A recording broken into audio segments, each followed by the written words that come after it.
In today's episode, we're going to talk about sex, the word which is very stigmatized.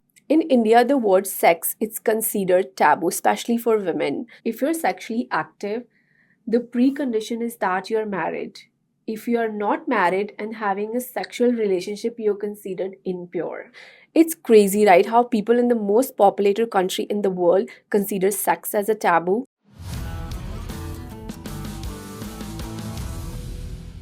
Today, I'm sitting down with Artika Singh, who's an influencer, educator, and creator in sexual health. She's been doing great work from many years to creating sex ed and normalize sexual health conversations on internet. Hi, Artika, how are you? I'm good. Thank you so much for having me here. Thanks for joining me.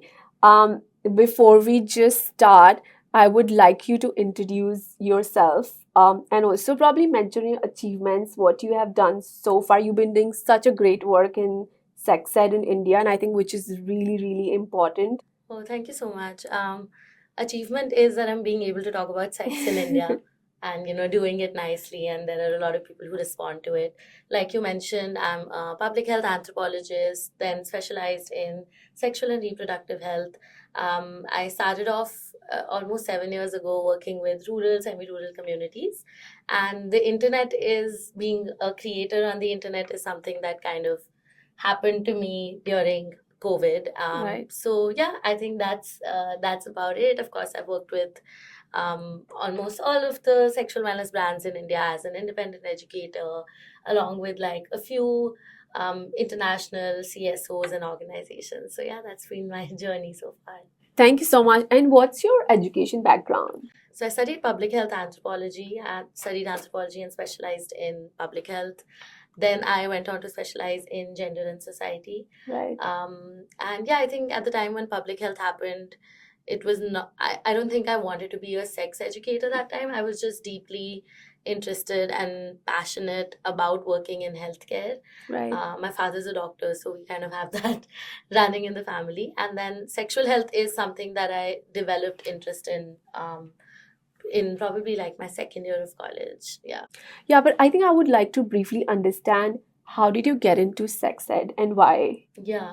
I think like I was saying, it was not a very obvious choice because like Right. literally nobody in school or college is like, yeah, you should become a sex educator. Literally nobody ever says that to you. If anything, people don't even understand it when you tell them you're doing it. Right. For me, it was when I was studying public health anthropology, this is back in 2016, I got very lucky that I applied for a CSR project that an automobile company was doing. Right. And that project was in menstrual health. So we got trained to work for that project. We were working on ground with a community of about 450 women in a semi-rural slum in Delhi. And so after I got trained for that and actually worked with this group of people, just made me realize that so many of their struggles are so similar to a lot of struggles we go through, except they have even lesser resources, even lesser information. And so I became deeply involved with all of the people, which is probably something you shouldn't do as a researcher.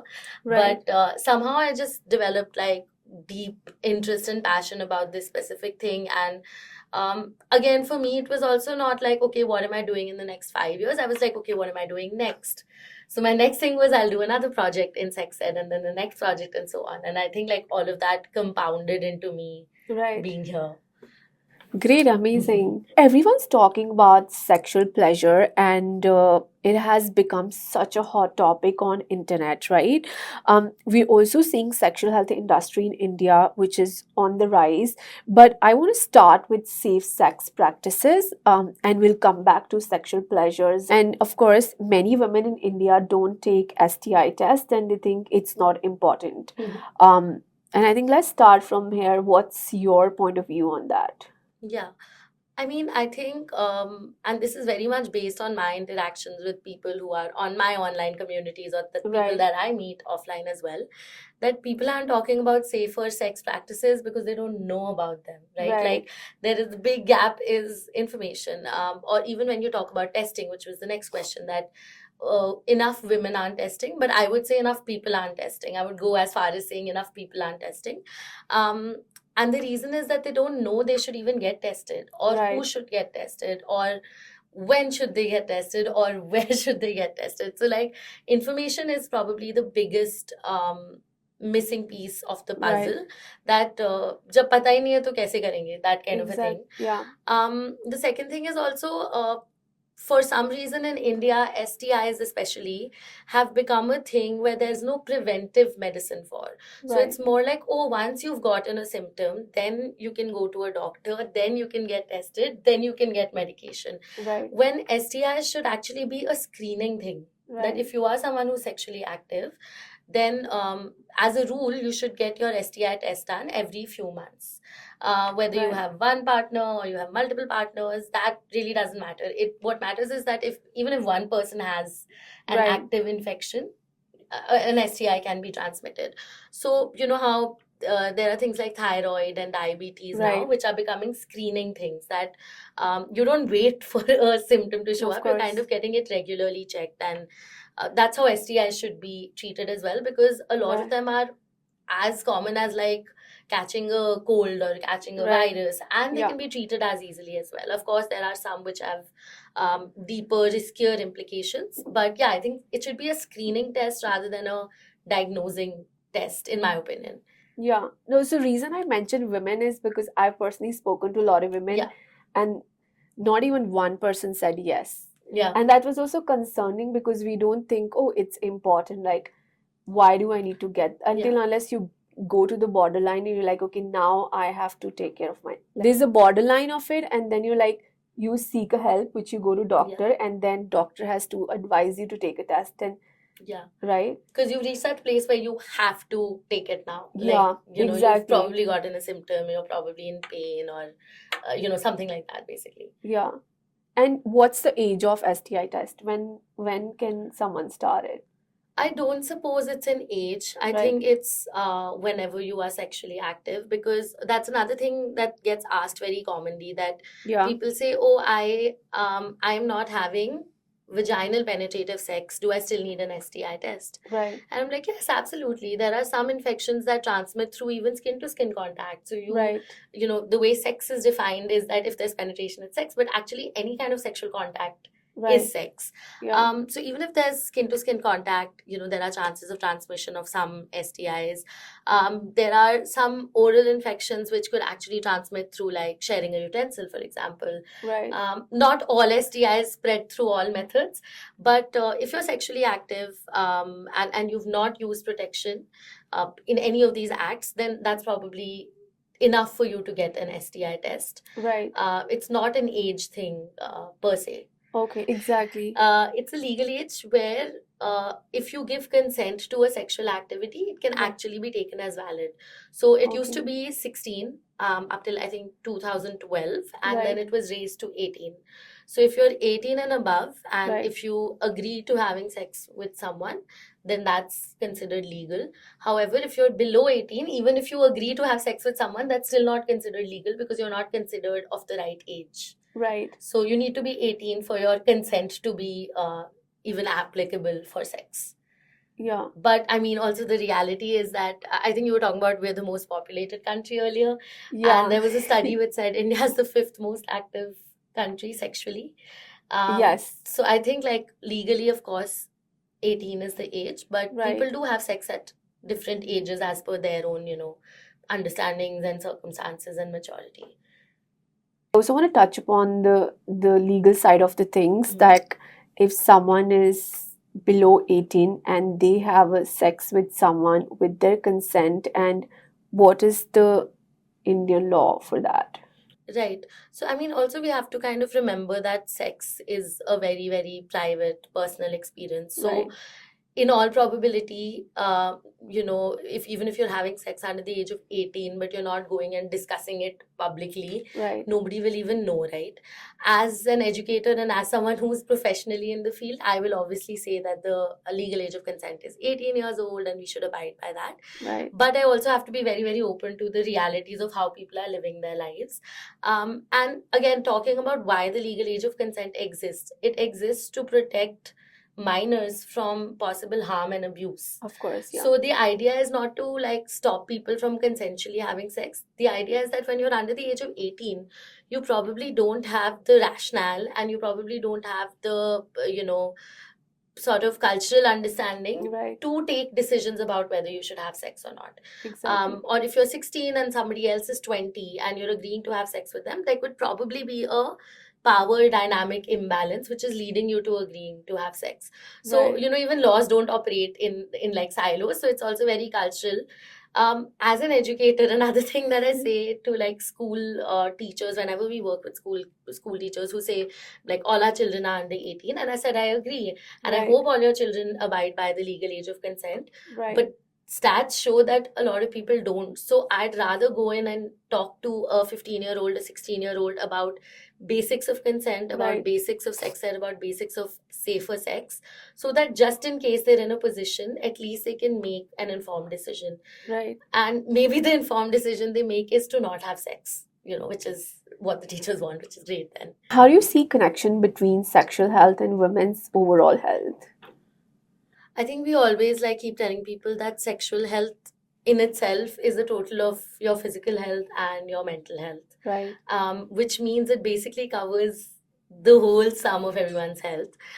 When we talk about women specifically, we also want to talk about women or other marginalized genders with uteruses and ovaries, which are just hormonal pools. So then we also want to talk about the hormonal aspect of it, that our hormones affect our sexual health as well, and our Right. sexual health affects our hormones. We also want to talk about the fact that a person with a uterus might at some point choose to give birth, Right. which will impact the sexual health and vice versa. So I don't think it's sexual health impacts your overall health. I think they're very deeply like interconnected and you can't separate the two almost. So if you're having a bad time mentally, it's going to affect your sexual Yeah. health. And if you're having bad sexual health, that's also going to affect your mental health and back and forth. So Yeah. the best state to be in is that everything is kind of in balance, which Right. which we're all striving for, but we're not there yet. So much so that hormonal imbalances is one thing when it's showing up on blood tests and reports, Right. but it's to the extent that it starts to show up as physical symptoms. So Right. something like a vulvodynia or a vaginismus is basically a manifestation of mental health concerns showing up on your body as physical pain. Right. And if you're in so much pain, then it's likely that you don't want to engage sexually. So it's all kind of interconnected. Yeah, so I also want to talk about the viruses and, especially HPV, right, is one of the most common sexually transmitted infection worldwide. And it's actually estimated most sexually active men and women will get once in their lifetime. Yeah. So, can you also talk about a little more how important is it to have HPV vaccine? What is the right age, and how often one should do it? Absolutely. So HPV, like you said, is a very, very common infection, which is transmitted through sexual contact. Right. HPV in itself has like 100 plus strains. So there are different types of HPV strains you can come in contact with and get infected with. Right. Some of those strains are high risk strains, which are associated with cervical cancer, which is, all the buzz right now. Right. And rightly so, because cervical cancer is is one of the leading causes of death amongst women. Yeah. Recorded Especially deaths. in India also. Especially in India, yeah. Having said that, HPV infection, apart from the strains that cause cervical cancer, Right. can also cause genital warts, very, very Right. commonly, can also cause anal cancer, can also cause cancer of the throat, cancer of the mouth, different things, right? It's a virus at the end of it. Yeah. In India, the vaccine is popularized for women only. There are a few reasons for that. It's currently not part of the immunization program, which means it's slightly expensive. So the government is Right. opening it up to women who are at the highest risk of a cervical cancer Right. sort of disease. Right. The second reason is that in India, people are still very heteronormative. So people still are not very accepting of the fact that, there are gay relationships or there are heterosexual relationships where people are having anal sex, or there are just relationships where people are having anal or oral sex. Right. So they don't even talk about the risks of HPV in case of anal, oral, etc., etc., and kind of have prioritized giving it for women. Right. I always encourage people, especially people who have partners who are males, Right. that talk to your doctor about it, have a conversation, explain it to them, because the Right. doctor is assuming this. Yeah. Right. So even if I go in for a vaccine, they don't ask me my status of like whether I'm sexually active or not. They Right. ask me my age, yes. Yeah.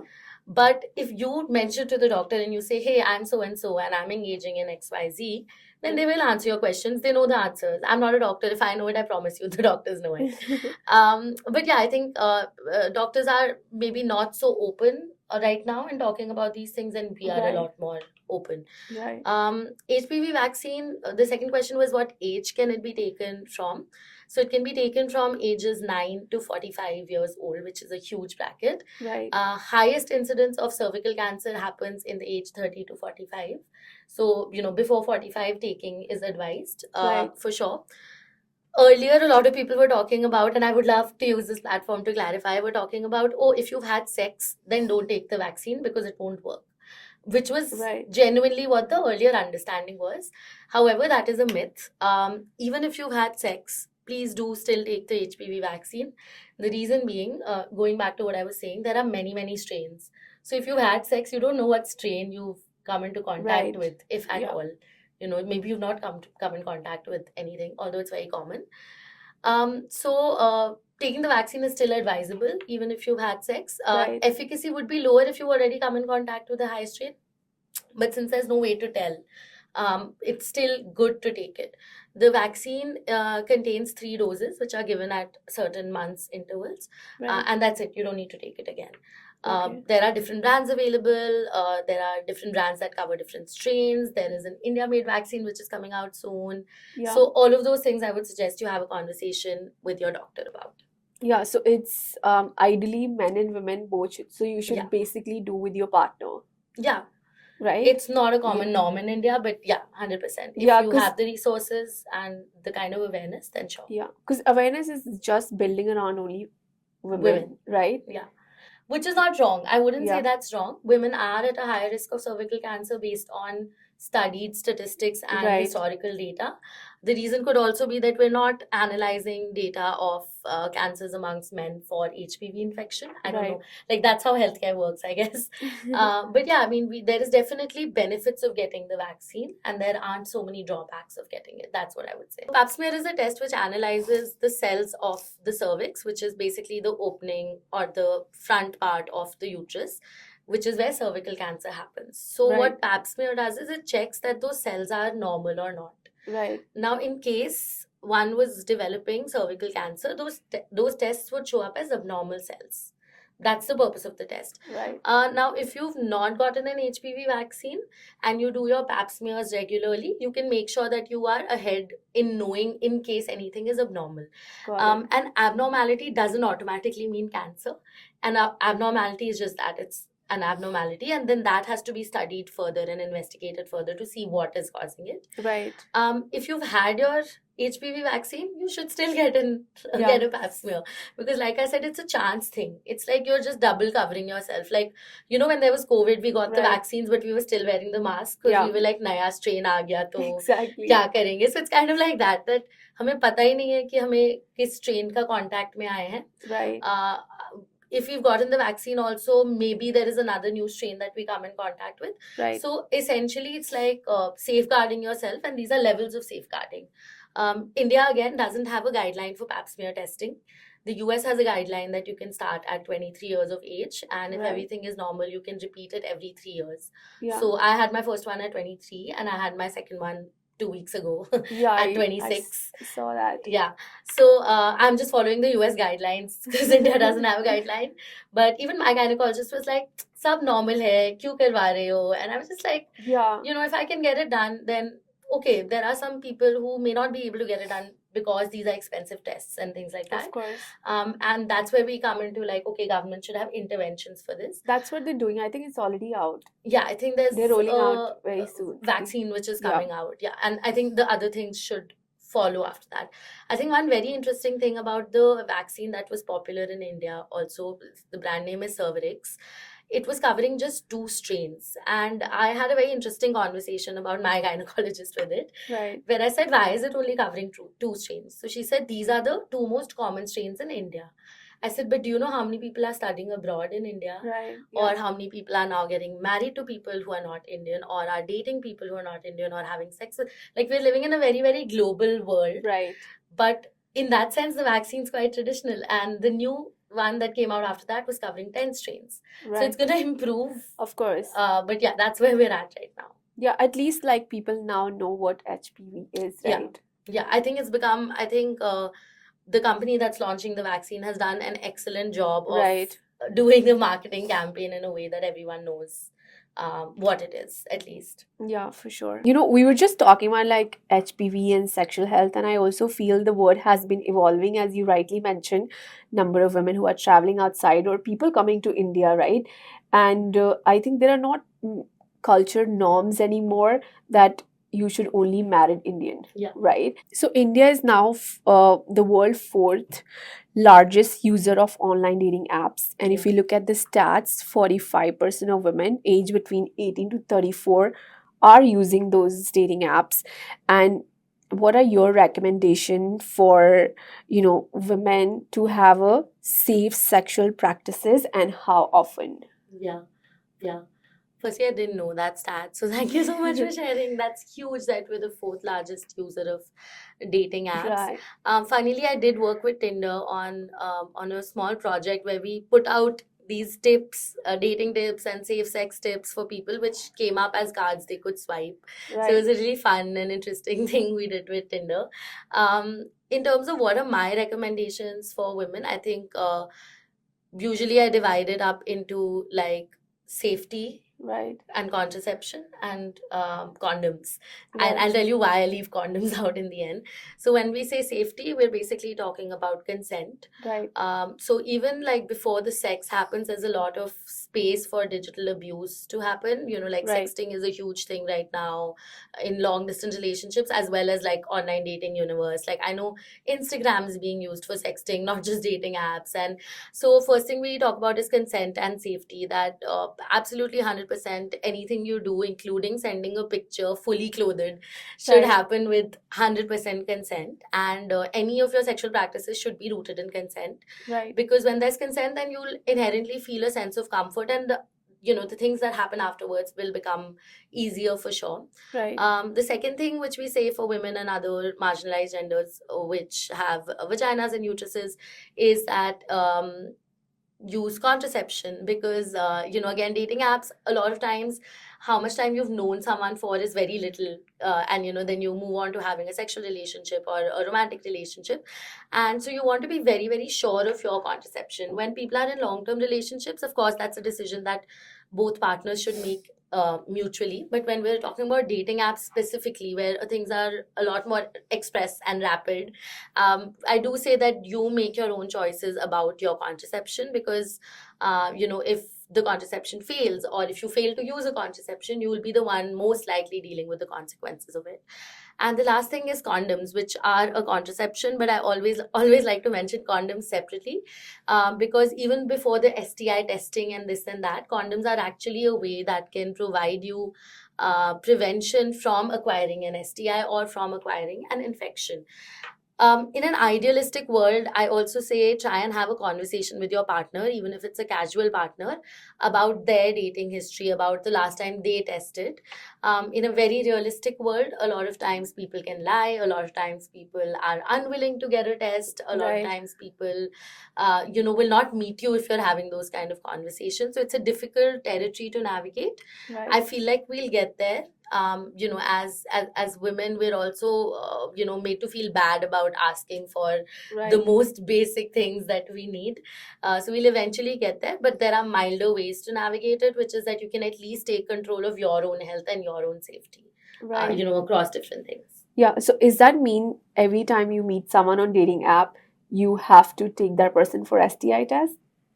If possible, yes, or Yeah, like in an idealistic world, 100%, or at least have a conversation. I think in an ideal world, it's also that it shouldn't be my responsibility or another Right. person's responsibility to take you for an STI test. I Right. feel like if you know you're engaging in casual sex, if you know that you're, on a dating app and you want to Right. engage sexually, the responsibility should be on you that you're screened regularly. Like, that's why I was calling it a screening earlier. Right. So my responsibility is that I'm screened regularly. So I'm Right. meeting you and I share that, hey, I've not been sexually active for XYZ years or Right. months or whatever the time is. And I had my test last on so and so, and my test showed me negative for everything. And the person says, yes, okay, I've also been tested and I'm all good to go.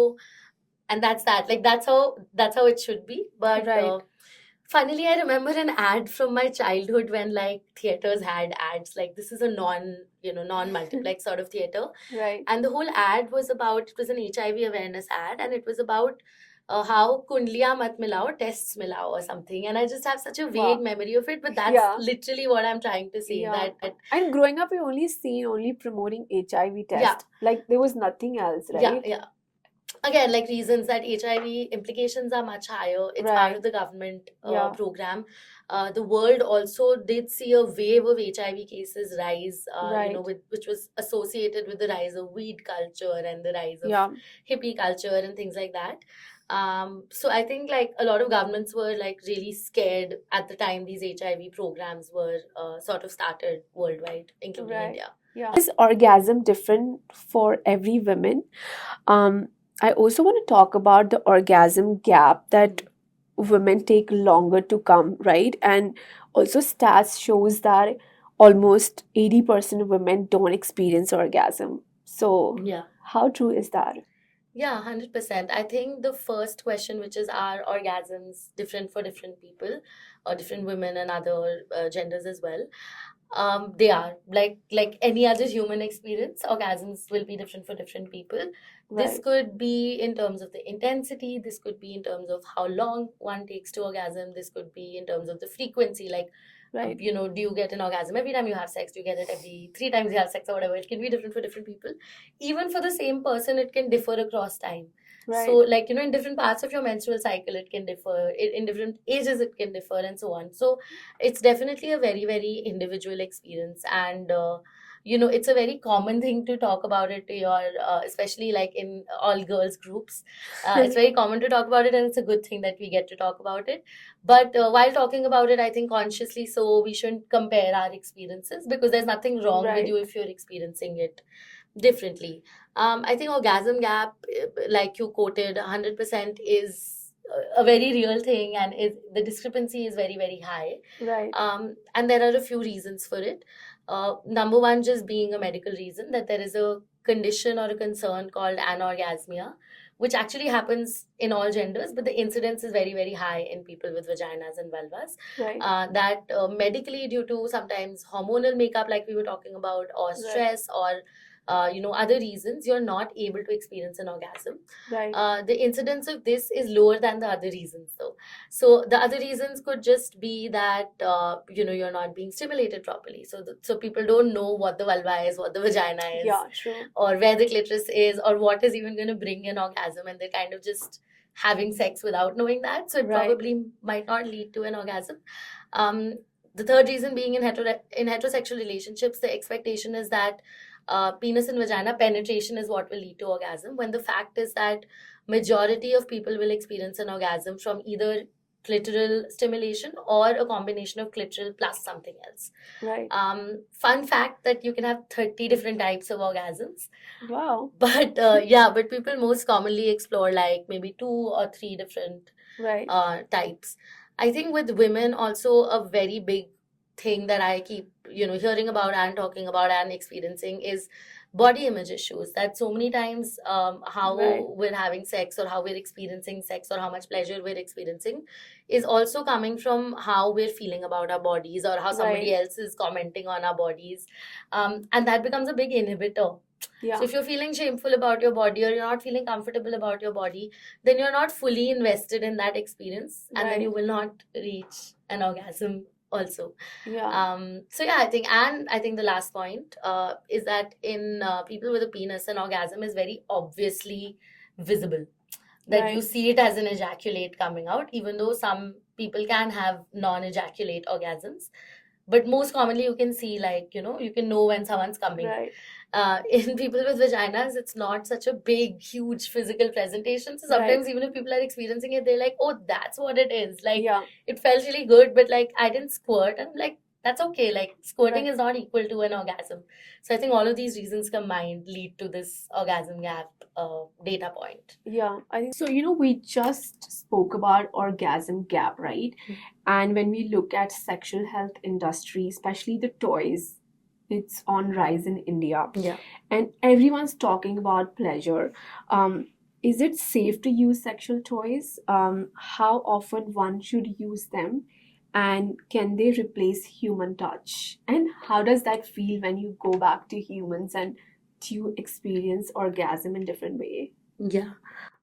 So I think, yeah, definitely, like you said, it's on the rise. Like, I think there are some companies who are selling sex toys on Blinkit and Instamart. Like, that's how Right. common they've become in India. Like, I almost can't believe it that that's how common it is, which is a great thing, actually, if you ask me. Right. In terms of are they safe to use or not, we do always say that there are some safe materials which a toy can be made of. And earlier, when the industry was just kind of starting out, like the first few sex toys, the brands were not very developed. Right. You could buy them from these really shady websites. Unlike today, when it's a Yeah. very holistic website, it's a nice website, they're educating people also. So I Yeah. think the world has changed, and almost all of the new age sex toy companies are committing to using safe material. Right. Usually, what they use is medical grade silicone, which is completely safe to use, which is what menstrual cups are made of, and so on. So, it's completely safe to use inside the body. Right. So, I think that's my suggestion to anybody looking to buy a sex toy. Definitely try and understand what the material is. Right. Google it. I swear you'll find the information on Google whether that material is safe or not. And I do say that even though it's a slightly more expensive product, buying from a good brand Yeah. is definitely better for you in the long term. So think of it as an investment if you're not up for kind of Exactly. spending that much money. The other side of safety is that a lot of people ask that, oh, if I use a vibrator, and this is like, again, mostly people with clitorises, that if you use a vibrator, will we lose sensation of our nerves? Right. So actually, like, factually and medically, you're more likely to lose sensation of the nerves in the clitoris if you've not been stimulated for very, very, very, very like prolonged periods of time, Right. which is also very rare. As of now, there are no studies to talk about the side effects of using the vibrator or what the frequency should be per se. Given that in the world it is a very new phenomena, like, I mean, vibrators have existed for very, very long time, but Right. in its present current form, the electrical battery operated that vibrate, or like our air suction, Yeah. those have only existed for the last 6-7 years max. Yeah. So there aren't a lot of studies to say that, oh, like, these can be the side effects of it. However, there are some short term studies which are basically interactions with people who actually use the toys, Right. and based on those alone, there are no side effects of it. Right. I think the next point was on, like, are they going to replace human touch, which is a question we get from partners of people who use sex toys, usually not from the people using sex toys. Yeah. And we always say that, like, no, it's like it's a machine. So just how people can walk, but people can also use a car. Right. But we still like to walk sometimes, and we still like to use a car sometimes. It's kind of like that. It's not supposed to replace human experience, Right. but in some circumstances, in some instances, it can definitely enhance human experience. So if you have a partner, Use it with them, maybe. use it with the partner, yeah. And if you don't have a partner, then that's a great thing to have. Or like, another thing which is not talked about so much, but people who are living with certain disabilities may actually be using a vibrator or a sex toy as an assistive tool which can help them experience pleasure, which they might Right. not be able to experience otherwise. So it's not just a fun thing in a big way, it's enabling pleasure. Right. And you asked about the orgasm gap. So again, sometimes a lot of people who've not experienced an orgasm almost ever, for whatever reason, because their partner didn't know how to stimulate, or because they were taking very, very long and they never kind of continued for that long. A vibrator, because it's electrical and because it's it's a machine, Right. it's making that possible for people. So in a way, it's actually shutting the orgasm gap also. Right. And yeah, I think that's the gist of it. the only other point I would probably add to this is that sex and pleasure is possible even without it. So, a lot of the companies will make you feel like, okay, this is the end all. Like, if you want to have good sex, you have to have a vibrator. That's not the case, but it's definitely a good assistive tool to have. Yeah, so there is both side of it, but Yeah. anything in moderation is good, right? Exactly, yeah. Yeah. I just also want to talk about the contraception methods for women, which are the safe methods. When we also talk about condoms, right? There are a lot of brands in the market, and there are a lot of varieties and flavors. Does this have effect on sexual pleasure, and or is it simply marketing tactics? Yeah. I think I'll start with contraception. And funnily, whenever we are discussing contraception, we're like, oh, like almost all of the methods are made only for people with uteruses and vaginas. And there are now some researches which, they're like, oh, there are eye pills for men, or, there are few Right, yeah. researches going on, but no product that's yet out. So actually, there are lots and lots of options. And again, I think I was talking about information. So my go-to thing to say is that you will decide your method of contraception based on your conditions. Right. So, are you with a partner who has been tested and you have been tested, and you know that you don't have any STIs and the partner has no STIs and you're only kind of engaging with each other? Right. You can remove condoms from your list. You can still use them if you want to, Right. but you can explore other options. Since a lot of people ask that they want to have sex without a condom, that's why I'm starting the answer Yeah. with this. Then there are, of course, methods which are hormonal, so which are called OCPs or oral contraceptive pills, which in India are regulated. So you need a prescription to get them from a gynecologist. Right. The reason being, these are hormones in small, short dosages, and they can they regulate your menstrual cycle, but they can give you side effects, which could be like, Yeah. Extra hair growth, which could be weight gain, which could be so many different things. So you take them with a doctor's guidance. This is most recommended for people who are having sex very, very regularly. Right. So, if every other day you're having sex, kind of a thing. Similarly, there are injections, there are patches. India is the only producer in the world of a medication which is called Chaya. Locally, it's called Chaya, or it's called Saheli in some places, which it's produced in Lucknow actually. Like, Lucknow is a research place for it, manufactured, wherever in India. But it's used for treatments in some cancers, but it's the only non-hormonal contraceptive pill that's available, and you can literally get it in any government hospital. And I work in the field, and I didn't know about it till like 4 years ago, maybe. Right. So I think like that's quite a cool thing. So it's basically an Yeah. oral contraception which guarantees contraception, but Right. it doesn't have the side effects of a hormonal pill because it's not hormonal. Oh, that's amazing. Yeah, and like very few people know about it for Yeah. whatever reason. Yeah. And I think coming to the condoms, condoms are an excellent contraception because they're so easily available. They don't cost a lot. They're also freely available at government Right. healthcare centers. They're also the only contraception that provide prevention of unplanned pregnancies if you're having penis and vagina sex, and Right. of STIs if you're having anal sex, penetrative vaginal, even oral sex. Right. So condoms are here to stay for sure till like some other innovation comes. You were talking about variations in condoms, so like dotted and Right. flavored, and Yeah. so I think those don't have so much to do with contraception or protection from Right. STIs. Those are mostly like pleasure enhancing Yeah. capabilities. So something like a ribbed or a dotted or a striped, that's more that if you're having penis and vagina sex, then that texture can be felt inside the vaginal canal. Now, yes, that texture can be felt, and yes, for some people, that texture can feel like more pleasure. Right. But please check in with your partner, because for a lot of people, that can also feel like more pain, or it can feel like Yeah. burning, or it can feel like irritation. So, that actually is for the partner with the vagina. The partner with the penis will not feel the ribbed or the other things. Right. So, check in with your partner. And as far as flavored is concerned, flavored condoms can actually only and exclusively be used for oral sex, where the person with the penis is wearing it and receiving the oral sex.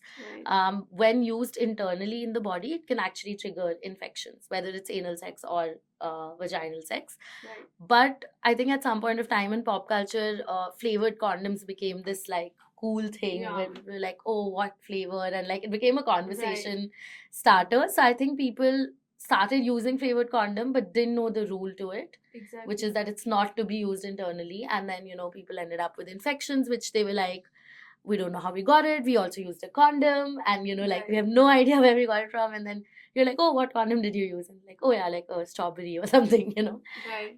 So I think that's the only rule and exception to a flavored condom. Oh, great. That's a great insight. Yeah. Yeah, I think we touched upon pretty much all the important Yeah. points, right?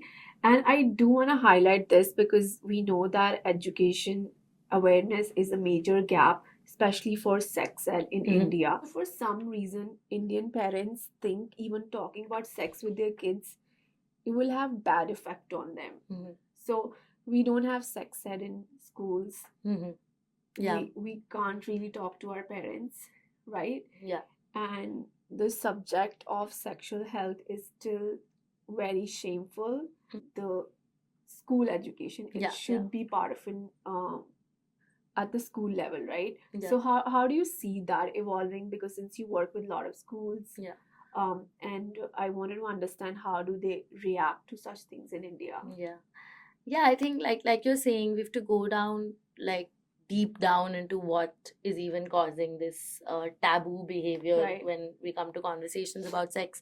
And that's just how culturally India's been. So what's private remains private, has been so. Mhm. And your sexual relationships, or in so many families you don't even take your husband's name. And I'm not talking about like urban India families or people, people like us who are working in a metropolitan city and things like that. But, most of India still lives in the villages or still lives in tier 2, tier 3 cities. And these are very common practices there even now, that that you behave a certain way with your husband because that's the Right. power dynamic. Yeah. And you behave a certain way around your parents. Your parents aren't your friends. You behave a Yeah. certain way around them. And so then some topics are by default considered taboo, that you just don't talk about it. You don't ask about it. I don't know how you navigate because everyone else is still having sex. So I don't know how they navigate it with so much difficulty, I'm assuming. But yeah, I think why I emphasize on school education is because the problem is so widespread. Right. That if it was just like, oh, like in cities people behave like this, then we'd be like, oh yeah, like we can have social media educators or online platforms that cater to this as a city. But the problem is like in every city, in every small town, I'm from like a tier 3, tier 2, tier 3 city, Right. where I happen to have gotten more education, but there are a lot of people who have different, viewpoints even now. Of So course. why I emphasize on school education is because you get a systematic place where more or less people are divided by their age because they're in a specific class 1, 2, 3, 4. You can talk to them in an age appropriate way about topics of sex ed. So it doesn't mean we're going to talk to a 6, 7 year old about sex. We're not. Right. We're going to probably talk to them about anatomy. We're probably going to talk to them about consent, good touch, bad touch, things like those. Right. So I emphasize on school being a really, really good place to start talking about this. Right. I think parents also trust schools as a place Yeah. of learning. So like if a school is teaching sex ed, it'll mean so much more and feel so much more legit to parents than I as an individual educator, sadly. The issue, however, that I have also faced working with schools is that schools in themselves are also part of the very traditional culture that India is, most schools. So even the schools that I've had the, good fortune of working with, there have been issues like they'll say, can we review your material? And, Right. I'm like, yeah, of course you can. And then they'll say, ye topic hata do. Right. So they'll feel some topics are not okay or inappropriate to hata do. They're going to corrupt our children, or like spoil our children's brains. Yeah. And so they think that if we tell them about this, then the children will get an idea ki aise karna chahiye, which is obviously not the case.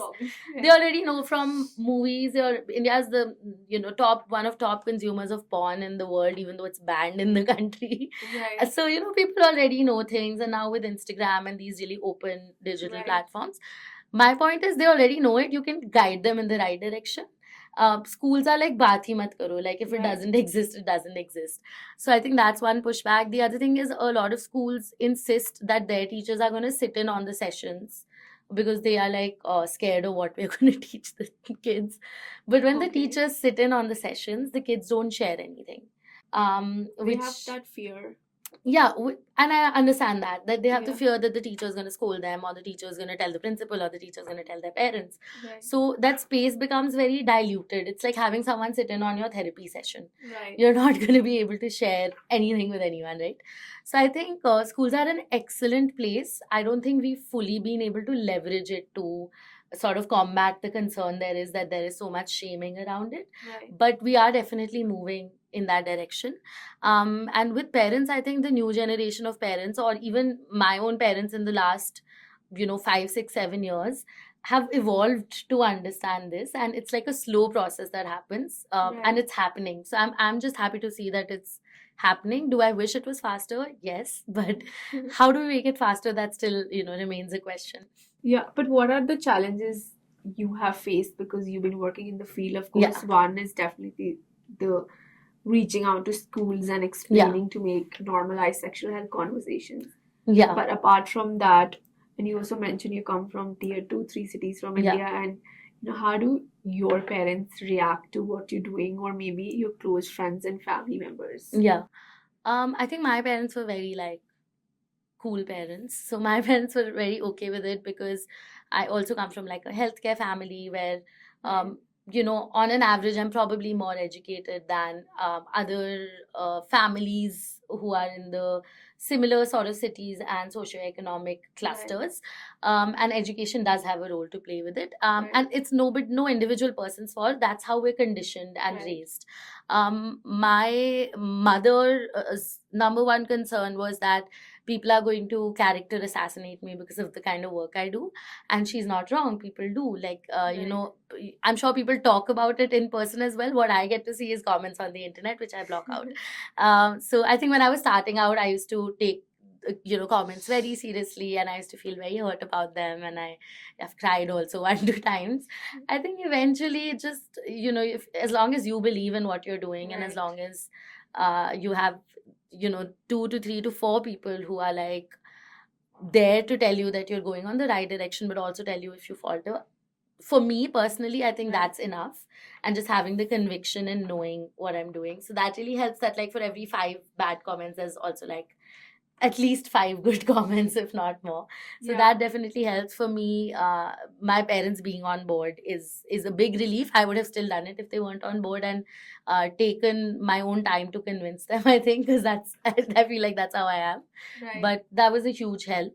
I feel like in my distant family, a lot of people still don't know what's happening, and they keep saying like, "Oh yeah, she works in menstrual health," because menstrual health is okay to work in, Yeah. but sexual health is a whole different scenario. Right. So I think, yeah, these are like small challenges that come here and there. I also started working in the field when I was like 19. Right. So my biggest challenge was that I was a woman Right. which were by default taken less seriously for some reason, and I was young. So everyone was like, that was like the number one asked question, that have you finished college? I'm like, I've almost finished college. Right. And then once I finished college, I was like, oh yeah, like now at least I can be like, huh, I finished college. But they were like, but who are you? Like, you're so young. So I think Yeah. my biggest this thing was like, so like funnily, I started dressing up in saris and going for my like every time I was working with Delhi government schools, Right. I used to go, like I have pictures, and I used to 100% go in saris. Yeah, because it make you look like a Yeah, so child. nobody would ask me then. So because if I went in like jeans or even salwar kameez, people would be like, "Oh, to aap kitne saal ke ho?" And then I had to like I couldn't lie. Right. So then people stopped asking me. So that was a good thing. Now I'm old, so that's great. No, amazing. I love what you're doing actually. I think we need more people like you to talk more about sexual health, reproductive health, and overall everything. I also see that you work with the startup who's also trying to normalize sexual health Yeah. conversation in India, and they're doing great work. So tell me a bit more about your role at Allo, and Yeah. how are you changing India's narrative? Yeah, I work at a company called Allo Health. It's going to be almost 2 years now, and I was very, very, very excited to work with them. Even before I had got this job opportunity, I knew about them because I have worked with a bunch of femtech companies who are Right. working on PCOS and hormonal health, and reproductive health issues, all of which are very, very relevant and important. Right. But I was for a long time looking to work specifically in sexual health, but like nobody was willing to touch the topic because it's so controversial. And then, Right. of course, Allo happened, which is it's a healthcare company which treats using science-backed methods, treats sexual health disorders like Right. premature ejaculation, erectile dysfunction, vaginismus, anorgasmia that we were talking about. So I think that's the USP, that nobody else in India has specifically trained doctors for sexual health. And Right. Allo recently also did its third course of a training academy where we actually train other doctors who are interested in gaining that Oh, amazing. specialization. So yeah, I of course, because I'm not a doctor, I don't do consultations for Allo. A lot of people ask me that. But yeah, I do have, because I have a background in public health and sexual health specifically. I work Right. in growth and marketing, and it's really exciting and I love it. Yeah, I think it's a great time. Yeah. That India is slowly evolving, changing, and we all of us trying to bring in that change. Yeah. Right? So maybe the next generation can be empowered and educated Yeah, and can 100%. make better health choices. So also, we almost done actually. I did put up a story yesterday Mhm. that if anyone has any sexual health, any women have any sexual health questions, they can drop me. So I got a few questions, and I think we can get onto that. Yeah. So we have few questions, and the one question is, the women body changes after pregnancy, Mhm. and they're already going through so much, which is postpartum depression, Yeah. right? And how to get back pleasure in life, Yeah. when you are struggling to accept your body. I think we did talk Yeah. about body shaming Yeah. and women not feeling really comfortable. Mhm. Yeah. Yeah, I think there's no easy answer to this. It's not an easy experience, and then there's no easy solution that I can offer for this. But yeah, like postpartum depression is very, very real. Your body is going through a lot of changes. It's your body is also still demanding a lot of effort, because Right. a lot of the people who have newly given birth are also breastfeeding. They're still coping with their bodily changes, energy levels changing, things like that. Right. So pleasure definitely gets affected for a lot of people. It will not get affected for everyone. So if you're Right. someone who's had a pregnancy and then just gotten back to where you left off, that's great. But it does get affected for a lot of people. So if you're someone who's affected by it, firstly, I think it's important to know that it's not just you.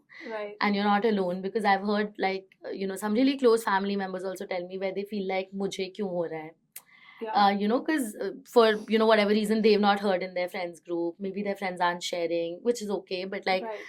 they feel like I am going through this experience which nobody else has gone through, and and they feel worse about themselves. Right. I also usually tell people that if you have the resources and if you're able to, then you can seek professional help for your postpartum depression, whether you want to go in alone and seek that help, or you want to go in with your partner. Going in with the partner really helps, because ultimately this two people trying to have sex together after a pregnancy is a combined experience. Right. So if there's barriers to it, then you should both figure it out.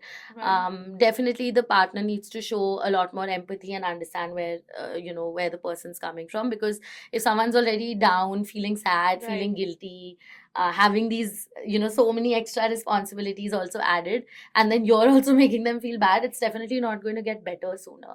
So your quality of partner can actually really change your postpartum experience. The kind of family you have around Right. can help. Some people are really fortunate to have all of those things in place. Some people have to kind of do this on their own. Some people choose to do that on their own, and all of that is okay. Right. But definitely a therapy or like therapy sessions could help in this, which could also include medication, could include modulation. But little things that you can do for yourself is not feel guilty about it, at least, which is why I'm emphasizing that you're not going through this alone. There are like people across the world experiencing this, and you're not at fault for anything that's happening in this period of time. Yeah. So the next question is, reaching menopause by 35 has become scarily common. Yeah. And why and how can we prevent it? Yeah. I think just talking about menopause, which is like if anybody is unaware, which is when you stop menstruating. And then there's something called menarche, which is when you start menstruating. Right. So typically what we've seen, and this is like a very core anthropology thing that you study, what we've seen in the trends is that the age of menarche has become lower. So Yeah. earlier, if the age of onset of periods used to be like a 13 years, it's now become 9 and 10 years also. So heard some 5 years girl. Yeah, like 5 Yes. years. I mean, when they're that young, then Yeah. we do usually recommend investigating for other hormonal imbalances, because there could be Right. other things. Yeah. But 9 and 10 is now considered normal. Right. Earlier, it was not considered normal. It was 13, 14. 13, Yeah. 14, Yeah. yeah. And but 9 and 10 is actually normal now. Right. And in the same way, the age of menopause is also shifting. That earlier, if it would be like a 55 or a 50 or something, it's becoming like a 45. And now there are instances of even earlier. Right. And a lot of it has to do with hormonal changes, which are Right. fueled by nutritional deficiencies, lifestyle changes, how we're consuming what we're consuming, Right. not sleeping enough, Yeah. watching too much TV, like these are like really Screen small, time small on- things. Yeah, and like at the end of it, like if you're going through it, your even your doctor might not be able to say this is what has caused it, because Right. they don't know what what all you've done in your life, right? Right. They might be able to say that, oh, it's because of a hormonal up down shift, etc. Right.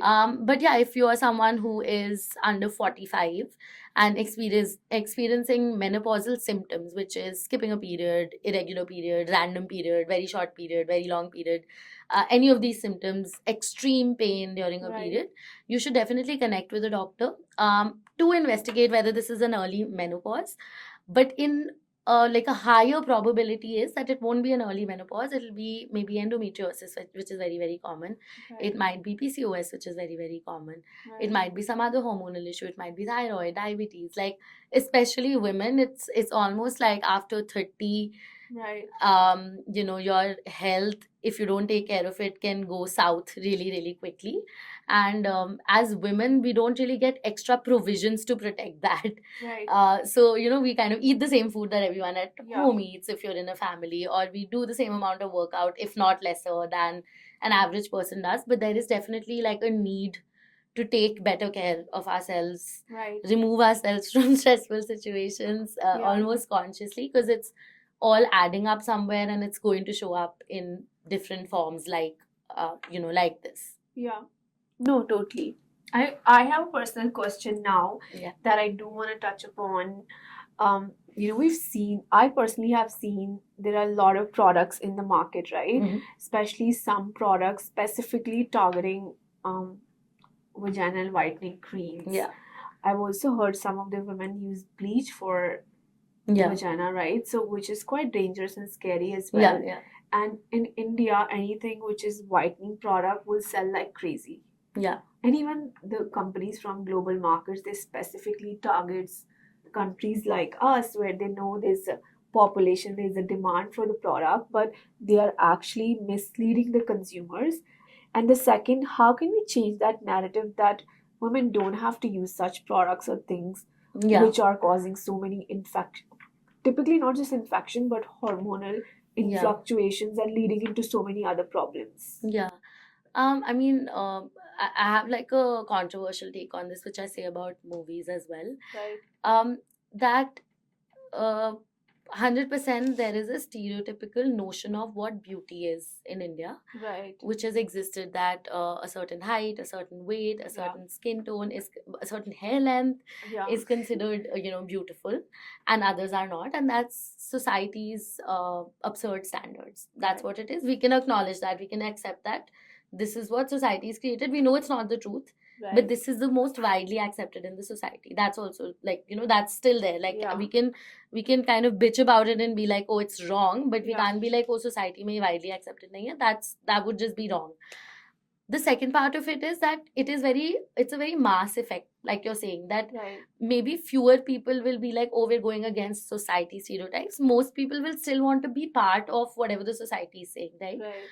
So my question in this, or like my position, my controversial position in such situations becomes that to try and change the mindset of Right. so many crores of people is one thing that you can do, that we convince each and every person that no, like skin color doesn't matter, or Yeah. we go into this mass education drive. or there are these big giant companies that are producing it The who can take products. the responsibility Yeah. to not produce these products, or to at least educate, or to at least put disclaimers Right. onto their products. So I feel like as a developing country where education levels are, you know, up down, socioeconomic levels are up down, digital literacy is scattered all over the place, the Right. responsibility automatically falls on people who have more resources. Right. So I feel like I find it absurd when companies make this, and I have no empathy and I have no uh, care for the companies who make these products, because Yeah. you are literally preying as in like PREYNG, you're hunting down people's vulnerabilities. Right. You know that there is a group of people which has been convinced that if a dark skinned person, Right. and also like a fun fact that your genitals are supposed to be slightly darker than the rest of your Yeah. skin due to presence of hormones and other like scientific reasons. Right. So if there's someone who's slightly dark skinned and their genitals are likely a little more dark skinned, they have gone into this like spiral of thinking something's wrong with them when there's nothing medically or biologically wrong with them, and that's something to be grateful for.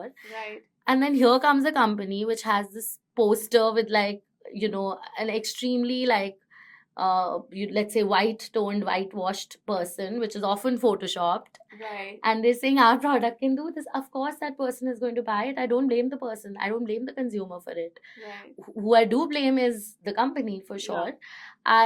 My why I said it was controversial was that I also see a lot of educators endorsing these products.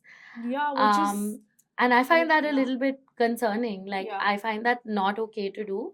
And I you know, I have more empathy and I'm like, okay, like it's work for us. I understand, but where do you draw the line? Even as a consumer, where do you draw the line? As an educator, so like I said, consumer pe responsibility nahi hai.